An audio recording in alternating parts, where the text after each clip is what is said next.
about everybody, but it's painful. You guys won't give us any. Well, you know what the real tea is? I'm going to spill this tea right here.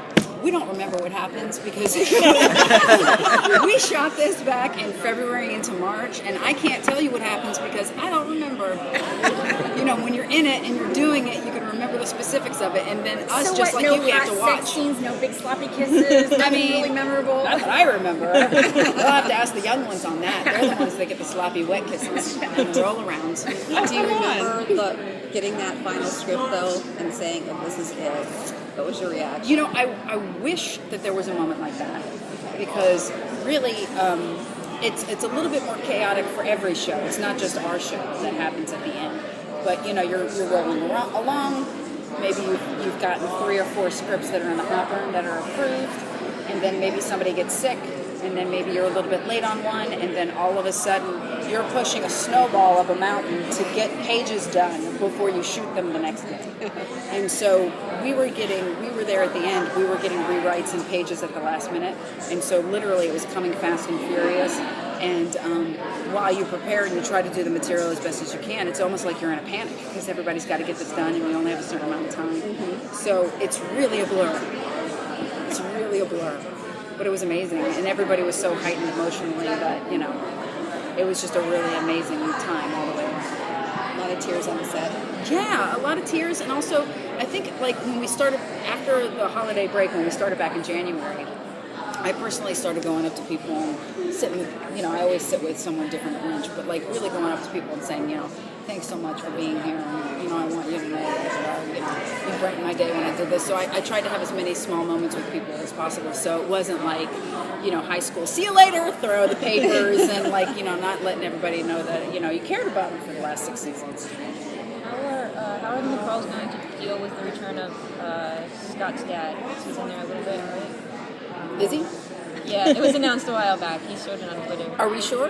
Yeah. Pretty sure. Was that a We'll have to see. I'm going to pass on that question because I don't know if it's wrong. But yeah, I mean, we can say that there's some people that come back, and you know, and I think that was a really beautiful thing. I mean, Colton says that it's all his fault that everybody's coming back. Apparently, that he pushed all the buttons on everyone, but you know, that I think also was a little bit of the Jeff Davis magic of really not killing everybody off. You know what I mean? Like when they left, it wasn't necessarily a huge, vengeful, horrible death scene where, you know, die.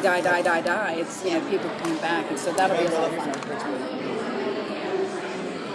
So is there going to be like a big feeling of betrayal that this town that they've lived in and protected for so long is suddenly rising up against them? Yeah, I mean, I think it's like, you know, it's the enemy within kind of thing. And I think it's one of those things that in Supernatural you fear, right? The environment turning against you. You know, it's interesting that you would think that maybe that would be the first thing to happen, right? Like, it's taken 6 seasons for the people of Beacon Hills to know what's up, you know? Yeah. There's been bodies piling up in that hospital for a long time. You think someone at that police station would be like, wait a minute, we need to like investigate a little bit more. Just a little bit. Just a little bit. And like nobody knows, like in the neighborhoods, people are out wolfing around. Nobody has ever seen it, you know, so, but it's interesting that it's coming at the end. And I think actually, you know, even though it's a supernatural show, I think the humans on our show could be very powerful. Very powerful. So we'll have to see how that all works out. Well, does that speak for your character as well? Do you feel like she's been empowered over the last 6 seasons? I think so, and there's certain steps that happen with her that I think she gets even more empowered over the last 10 episodes of the show. For the longest time, me personally, I shipped Mama McCall and Zelensky to be together, Yes. but you kind of hooked up with Chris Sargent last season. So Somebody needed to make a move. I know. And if you think about it really, I mean, okay, so, you know, we have, you know, if you think about, like, Mama McCall has been, like, dalliance with 4 men on the show. I've had more boyfriends than everyone. I have had more action than everyone. And how much are you paying the writers in the set? Exactly. I am paying them well with chocolates and Diet Cokes. I keep them well stocked. But at least you still have a good boyfriend now in Chris Sargent. He's like really like Yeah, and we get to explore that a little bit more in 6B. You know, cool. We'll have to see where that eventually rolls out to. You didn't have as many sweet moments with Tyler or Scott this first half of the season, so do we get a little more moments between you two for the second half? I think, maybe subconsciously because I was looking for those moments as well. But I think he's kind of growing up. So those sweet moments aren't so sweet anymore because they're adult moments and they're more real and they're more grounded. And, you have to, I feel like, I'm a step parent. So I feel like at one point you turn around and you look at your child and you realize that they're not a child anymore. And if you respect your child, you deal with them differently. Because how else are you going to know everything that you poured into them is stuck?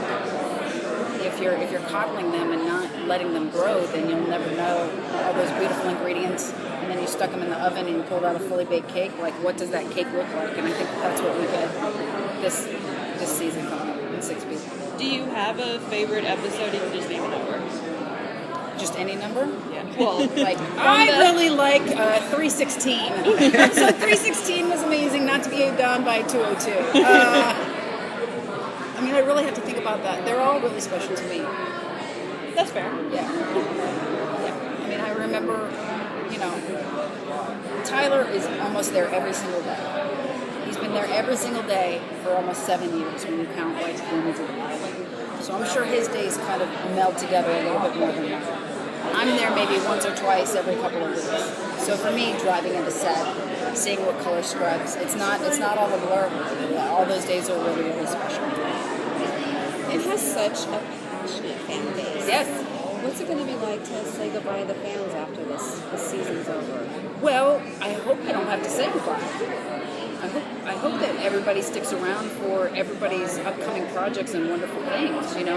Look, Daniel's on Fear of the Walking Dead, right? That's out there. Yeah, yes, that's out there. Yeah. His Pretty sure picture's he's in on the like Okay, the elevator. Okay, yeah. So, Charlie and Max, they're involved with producing stuff, writing, creating, and producing stuff. Holland's on a new show. You know what I mean? Shelley's been in a couple of things. Tyler, obviously, with, Jane the Virgin. And so, I hope that we don't have to say goodbye. I hope it's just like, what's next? What's next for everybody?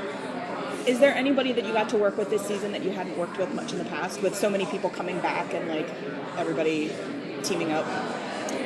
In 6A, I got to work more with Ryan Kelly, and that was fun. We had a couple of scenes together there at the end, and so that was a lot of fun. But other than him, I can't think of anybody off the top of my head. Is Mama McCall going to weigh in on the new romance for her son's life? What's that? Is she going to want to weigh in on Scott's new romance? Maybe. Maybe not. Okay.